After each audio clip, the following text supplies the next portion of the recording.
Good day and welcome to the 20th anniversary episode of CDI Talks. CDI Talks is a project of the Center for Democratic Integrity, an Austria-based NGO that analyzes attempts of authoritarian regimes to influence politics and societies in Europe. My guest today is Lithuanian diplomat Linas Linkevičius. Ambassador Linkevičius was Lithuania's defense minister from 1993 to 1996 and later from 2000 to 2004. He was also Lithuania's permanent representative to NATO in the period between 2005 and 2011. In 2012, Ambassador Linkevičius was appointed Minister of Foreign Affairs, a post which he held until 2020. During his tenure as foreign minister, Ambassador Linkevičius was known as a consistent opponent of compromises with Russia over security issues in the eastern neighborhood of the European Union. I recently met Ambassador Linkevičius in Vilnius as I was eager to hear his assessment of the current situation in Europe given Russia's ongoing war against Ukraine. I hope you will find our conversation interesting and useful, and if you do, please like this video and subscribe to our YouTube channel to stay updated on future episodes of CDI Talks. Mr. Linkevičius, thank you very much for agreeing to talk to me. Pleasure. I would like to ask you, very first question. For more than 20 years probably now, Baltic states and East European countries were saying, I told you so, or we told you so, when talking to West European counterparts. Do you see a significant shift in the perspectives of West Europeans towards Russia now? Word significant, I would think twice before agreeing with you, but yeah, there's some shift. And yes, we were saying that we told you, and I did that myself many times. And now it's becoming maybe kind of feeling that our Western colleagues and allies, they feeling that themselves, something is going with them personally, because previously it looked like something happening, but not with them. Maybe it's even science fiction. We try to say that, look, it's in Europe, we have to take it seriously, but it was not easy. I can recall, for instance, 2013 when we were presidents of in European Union, president of the Council, and we were heading and leading all these discussions, few taking the floor. It was not the issue, basically, and it was boring and for many. And later, after annexation of Crimea especially, but not after occupation of Georgia, what I would say. Later it became quite the issue, and here I would agree with you. Yes, there is some shift. Is it enough? We will see. You were foreign minister for 8 years. Did you see that shift happening in any of countries, outside of the former socialist bloc or the Soviet Union? Yes, including that. But to be more precise, I will not point, if I may, no personalities or countries, but some I can mention in positive way, because in Eastern Partnership more active were, I would say, Baltic states, Poland, Sweden, because Sweden was behind Eastern Partnership program. Others were more passive, I would say, just registering their voices, but not more. Later there was a shift. And I can maybe provide more examples how it works. Again, it's to prove what we're saying, that if it's personal, if it's coming straight forward to you, close to you, you're starting to notice that it's happening, it's reality. So for me, it was really lessons like MH17 downing. And I had interesting discussions with my, at that time, colleague, Foreign Minister of Netherlands, Frans Timmermans, who is now Vice President of the Commission. We're still in good relations, and we're discussing things with him a lot. And I remember he was telling that, look, Linas, probably you're right, but probably you're wrong, because you're too close. You cannot be objective, It's not so bad, things are developing, and let's be pragmatic. And after downing, he was shocked. Literally shocked, and said, what happened? I said, look, what's supposed to happen? Again, I told you, I told you, this is really serious, and they felt this is really something, and pressure by society was very strong in Netherlands. They forced to act, to react, which was not before. Same, another example I'm always providing. For me, it's emotional, but also quite, I believe, strong. It's Charlie Hebdo. You remember this massacre? And we all say, Je suis Charlie, and I was also dispatched to Paris to show this solidarity. We were marching down the streets of Paris. I remember this reaction. It was really emotional, Je suis Charlie. And a couple of days we had discussion in Foreign Affairs Council. And I told the story to my colleagues. I said, you know, I was there, I saw Paris, I saw these people really affected personally. And Je suis Charlie, but my question was, how many Ukrainians should be killed in order to say Je suis Ukrainian? Was silence? Maybe not very correct question, but I don't think so. Because at that time, later it was different, but at that time there were about the same number was killed every day. Same number as Charlie Hebdo team. They were not journalists, nothing to do with anything, and were killed. And that's also implicitly answers to the question that it's not happening with me, you know, happening with them. And this is just to illustrate what you're asking. So this is changing upon getting more experience and more pain maybe. And after our colleagues realized that what Russia is doing, ruining foundations of our security architecture, which was built, which becoming not reliable because somebody is not following rules, basically, then they started to react. And again, I would add, it was too late and too little at the very beginning, from the outset. I remember first discussion in Foreign Affairs Council after annexation of Crimea.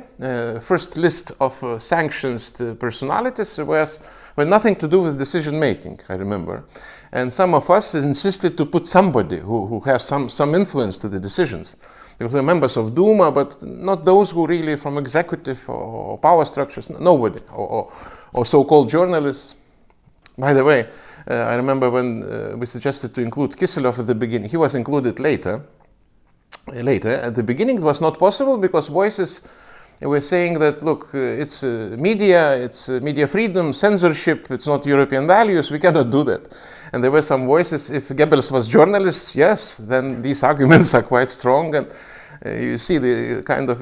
Well, he was a minister. He was not a real media worker, even in those terms. I'm just trying to tell you the spirit of our discussion. So at the very beginning, it was really hopeless. And coming to the point I told you, so first what I told was after annexation of Georgia. Because if you follow documents, reactions of international organizations, it was really strong. It was not abstract, we condemn or what, no, it was very concrete conditions which must be fulfilled in order to get back to business as usual, basically. Otherwise, there will be no business as usual, no cooperation, and 20% of territory was occupied, as we remember. But in few months, I would say, literally in few months, we got back to business as usual because we were calls to be pragmatic, flexible, whatever. Dialogue, this mystical dialogue is very important. And our voices were really quite a handful, a minority. So also 2008, very important in terms of listening what Russia says.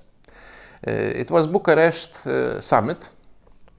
I was there, I remember, very tough discussions on whether to give membership action plan to Ukraine and Georgia or not. It was very tough resistance. We were insisting, just handful of us, again, Eastern Europeans, some, also not all even, and big players in Europe saying, no, it will be provocative, we cannot do that. And we said that should be provocative if you will not give the map, because that would indicate that this is space for maneuvers for them. They really can do that, and that would be really harmful and detrimental. It could even increase tensions. So they didn't agree, and in a few months war started in South Caucasus, not against Ukraine at that time, against Georgia. And I remember I told the colleague, look, so we were right, we told you, no, you are wrong, because it would be even worse. So that was psychology, and here I would interpret that as a perception of what provocation meaning of provocation.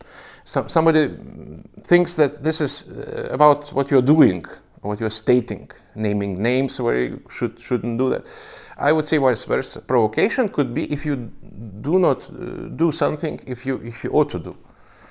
If you're not name names, if you attribution sometimes also very important. So this is also provocation. And here I would say that if things, what I started, we cannot blame Western countries for occupation of Georgia or annexation of Crimea, but they should share responsibility. Because if you have leverages and not using, when you have to do that, you should share responsibility. Not being guilty for what happened, but this is very important, and yet not shared, but also coming. Again, I'm coming to the same answer to the same question. How they understand? Do they understand? Yes, many, especially journalists, politicians less, because they are reluctant usually to confess. Especially on Nord Stream 2, they still, those who architects of this are still believe they were right. But journalists, yes, they are coming from Western countries saying, we didn't listen to you, tell us, now you. But again, it's a bit too late, it went too far. About provocations, I would add here, maybe you agree that for Russia, for Putin's Russia, it is weakness that provokes them to do even more actions. If they feel that their Western counterparts showing signs of weakness, they would just push forward. I would say even the same manuals from time of Dzerzhinsky, if you wish, to go ahead, to fix points, and if no resistance, it doesn't mean that you should comply to the reality which is favorable for your demands, with regard to your demands, but no, you're going again, testing waters, checking how far you can go, how deep you can go, and this is always the case, And this, I think, West Europeans do not really understand, that the idea of a dialogue that the Western Europe or the West generally favors, it's not the same. The Russians, they do not respect the dialogue as such. For them, dialogue is a zero-sum game. It's either ultimatums or something else. I would say that if you are, again, it's about rules. Dialogue, I'm a diplomat, how I can say against dialogue. Dialogue is very important. But if it's not combined with the partners like this, with the power arguments, it means nothing. For them, it's saving time. For them, it's also portraying the situation like normal process. So process is going on, we are discussing, but they're not having no intention to change anything. Just to save time sometimes, to get back force, which maybe sometimes exhausted, and it serves as a smoke screen to do nothing. So you're having dialogue, everybody happy, so process going on, no results. What I try to say all the time, that to those who just talking for dialogue, just for dialogue, I said, look, but look at the situation. Again, occupation of Georgia, nothing changed, even getting worse. This borderization, passportization, new terminology in politology even invented through the processes applied first in South Ossetia, Abkhazia, later in Donbass, again, the same story. Nothing better. Then Crimea. What changed? Nothing changed, even worse. They have no intention to change, even worse, not only in deeds. And now this active war phase, again, very important remark. If you have no doubt you would agree with me as Ukrainian citizen. When now we are counting how many days of war and we are saying 5 months, I'm always saying let's add 8 years, which is for Ukrainians it's not 5 months, but 8 years was time for understanding what's happening. And again, let me come back to Bucharest, which is very important meeting of NATO-Russia Council, where Putin was speaking to NATO leaders, and he was criticizing with whom you are cooperating. You're cooperating with a country which is not existing, which is artificial creation. And these leaders looked at each other and with confusion what he's talking about. And remember, Prime Minister of Denmark, Anders Fogh Rasmussen, future Secretary General of NATO, he responded on behalf of all NATO leaders in elegant way, as usually, as Mr. President. It's not the way we are talking about our partners. And then during the break, they were talking what he's talking about. Again, few of us, handful of us, said that he means that. So why he's talking? So it's 2008. It was not yet about Crimea. It was about other parts. So this ice opening process still happening, and it took, I would say, even we cannot count so precisely, but 12 years, right? Or how many? Yeah. Now 14, if it's 2008. 14 years to listen what he said then. So to be surprised that somebody's surprised shouldn't be surprised, because but he still was we even have the story about Transnistria and the occupation of Transnistria, which goes back to the beginning of the 90s. So we can even add to those 14 years. Yeah, we can even add. You're right. And those stories, those frozen conflicts are still sleeping, but could be awakened at any moment. Again, maybe now they are too busy with Donbass, too busy with other parts, but definitely if they will feel a pause, what would be the worst mistake now? Appeasement, you know. Somebody believes that we will do something in order to reach peace at any expense, and then peace will come. It will be the same as with Prime Minister Chamberlain, who showed signature of Hitler, was happy, showing that we reached peace, you know. It was exactly the same story. It's such amazing how history repeats itself, really. But this is exactly the same. You're quite right. So these lessons we can mention, maybe not much time for us to mention all, but I believe those who are listening, if somebody listening to what we're talking, will be convinced that really we missed chance, we missed opportunity to react on time. And now it's too expensive. Now it's really when our opponent or adversary even gains such a force to undermine the foundation of our, so to say, life, and regardless any rules, being a member of UN Security Council with veto right, undermining a system which was created after Second World War exactly to avoid war. So this is a situation we're facing, and now it's quite of confusion. It's still not over. We're talking not at the end of this. We're talking in the middle, talking before winter comes, right? Talking with blackmailing of this oil and gas prices. And again, I'm maybe too critical, but on one hand, we should be proud that we introduced sanctions, unprecedented sanctions, which is true. It was never before like that. Russia definitely isolated politically, economically, culturally, sports events, name it. It's really it should be painful. But at the same time, 32% of GDP goes from oil, if I correctly remember, for Russia. And we still recently were paying 1 billion of euros every day for oil and gas. We and me, all Western community, Europe, United States, 1 billion per day. So what is the meaning of sanctions? Those unprecedented, knowing that war machine is fed, and regardless social needs, medical needs, who cares? In Russia, nobody cares, and we understand. So this is after 5 months. After 5 months, 7th package just in cooking. How many of those packages will be prepared? If it will be so efficient. So on one hand, unprecedented, yes. Tough, right? Yes. More kind of I would say, encouragement that Ukraine must win, but always saying yes, morally they must win. They're already winning, but practically it's not done deal.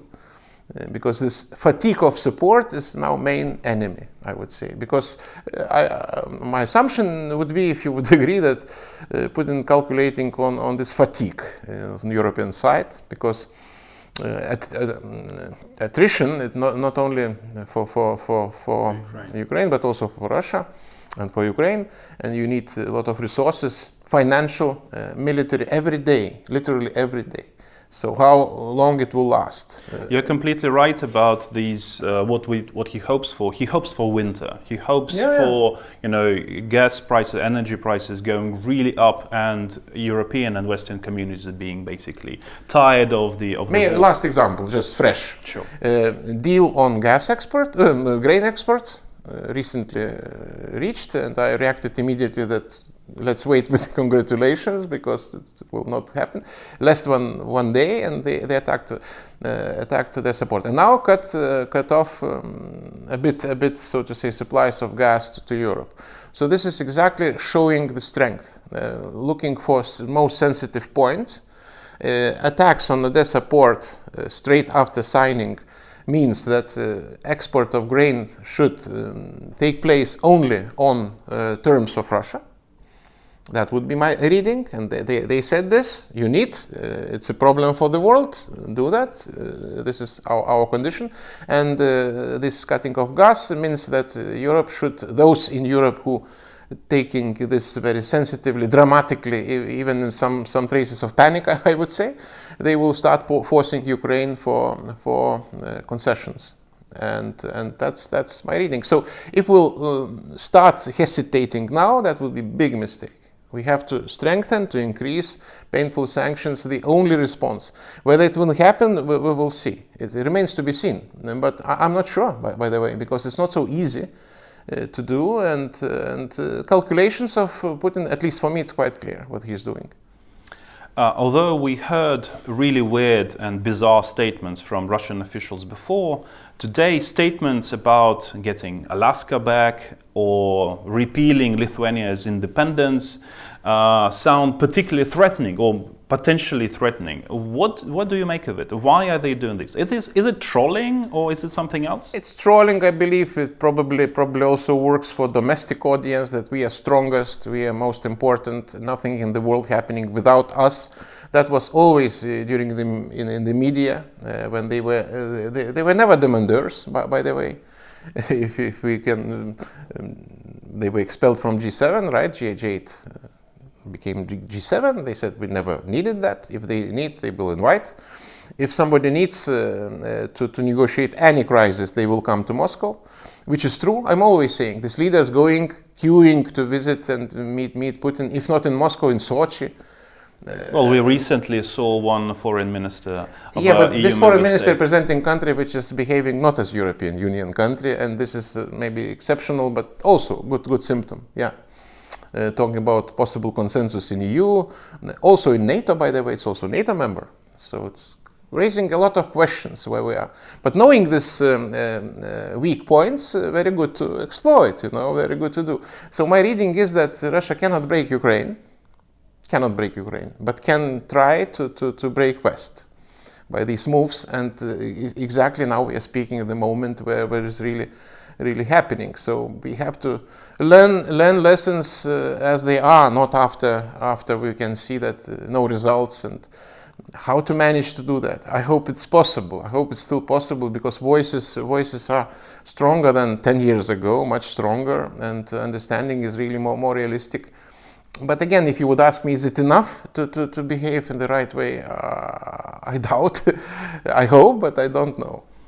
I wanted also to add that you were right saying that Putin hopes for the winter, for the rising gas prices and energy prices in general, because if you look at what his agents and various front organizations in Europe are promoting, what narratives is exactly this, that we have to come to peace with Russia because of the energy, etc., etc. We are against the war. They wouldn't be supporting the war, no, but they would be saying, well, we need to reach peace, and this is happening. This is the narratives that are now being promoted.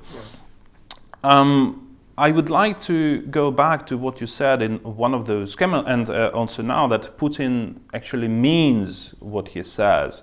And you were referring to that Bucharest speech of his when he said that Ukraine was not a real country, and that he repeated this in various forms very often, that Ukraine was a country that did not exist, the Ukrainian nation did not exist, and basically this is in a way a genocidal rhetoric. When you say that a particular national community does not exist, it means that it should not exist. And I truly believe that this is what's happening today in Ukraine. Putin is trying to destroy the Ukrainian nation, but referring to this idea that Putin means what he says, what do you think of his nuclear threats? Does he mean what he says here when he talks about the possibility of a nuclear war? He threatens blackmailing when feels it's possible. Somebody hearing, somebody scared, and he will use it. Whether it's crazy enough to use it, it's another question. I don't know. It should be psychologist or somebody else. It's not about normal, so to say, thinking of normal human person. The hope is that this is, regardless of the importance of this single button, I still hope that there are more people in the chain. There are three, so to say, nominal, but many more practically. So I still believe that those people are not crazy enough and would not sacrifice their future of their children for the ambitions of one man who is a bit crazy, to say the least. So this is bluffing, but since it's working, so why not to use? Because frankly, it's the only argument left. It's the bottom of all arguments. Everything is exhausted. And I would also refer this threats to take back Alaska. So totally crazy, but maybe it works for somebody, to better to get far away from all these problems and just to stop maybe something. Maybe that would be better rather than to engage in this useless and God knows how it will end. Maybe that would be calculation, I would assume. So, yeah, rightly so. But if you would ask me, I don't believe.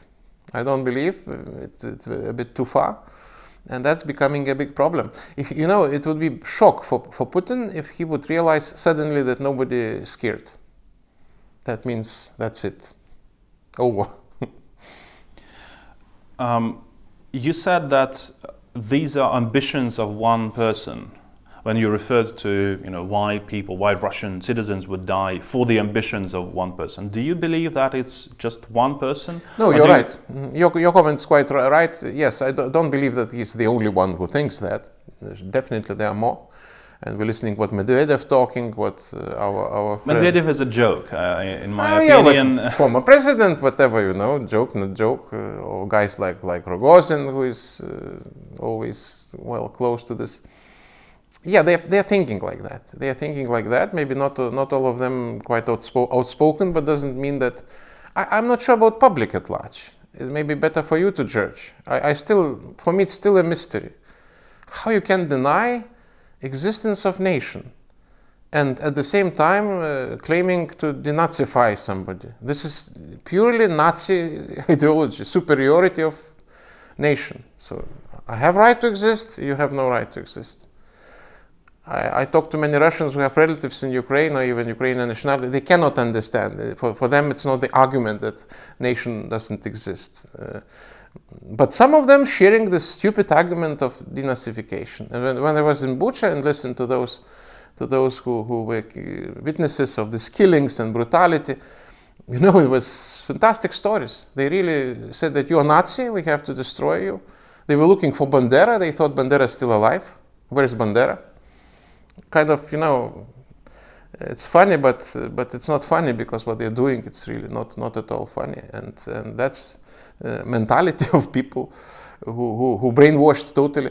I believe, again, not for me to judge, because I like Russian culture and language, frankly, and always tried to distinguish.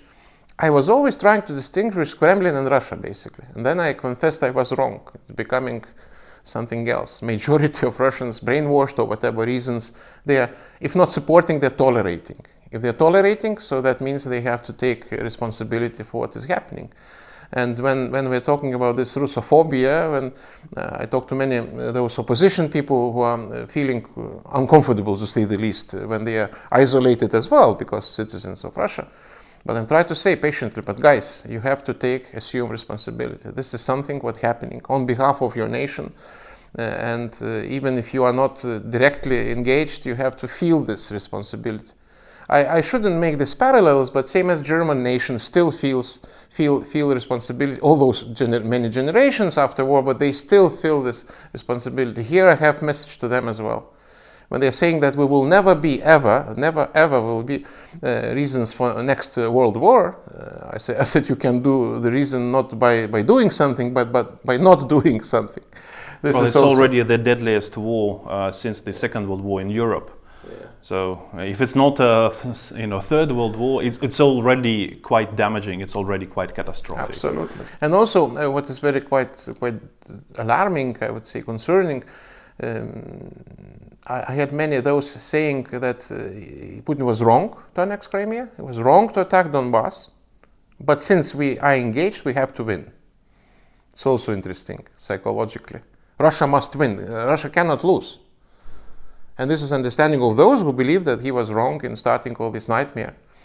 So again, we're coming to the point that Russian nation, I would seem, suffering, undergoing some kind of big disease.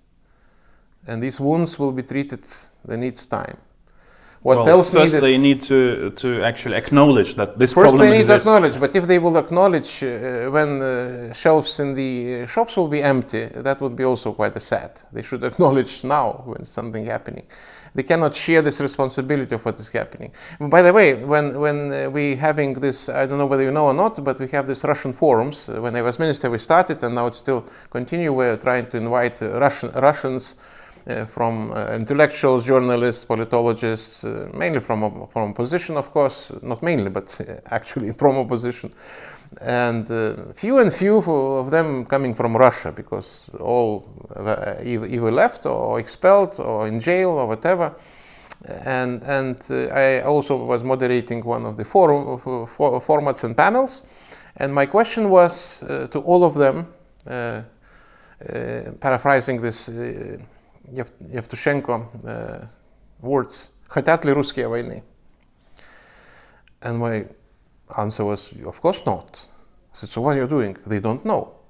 But it's 21st century. How you cannot know? You're living somewhere, so to say. You don't want to know. That's another issue. But again, raising questions. If you don't want to know, if you do not care what your country is doing on behalf of you, by the way, it's also problematic. So a lot of questions unanswered, and this is really big discussion. Will wait for us in the future, or for Russians as well, until they will not realize what is happening. So when it will happen, nobody knows. My last question, you mentioned the sanctions, that they are efficient and they may be even more efficient in the future, by this autumn or in winter. But these are tactical approaches. What do you think our strategic approach to Russia should be? Well, strategically, Russia cannot be part of European security architecture, at least for unforeseeable future, until things will be corrected. Because they're claiming to be not just a part, but as a decisive factor. So strategically, it should be admitted, because we still, I hope we got rid of this understanding, but again, I will provide you one example. When we discussed NATO strategic concept in 2010, I was in Brussels at that. Now we have new in Madrid, but in 2010 it was very strong kind of support to name Russia a strategic partner. And we said it was two years after occupation of Georgia, by the way. We tried to say, guys, how you can do that? No, but it's very important, we have to be patient, and dialogue very important.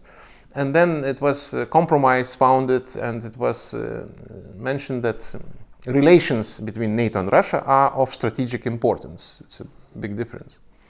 So strategically, if we would talk, it took so much time to understand that this is not strategic partner. It's not partner at all.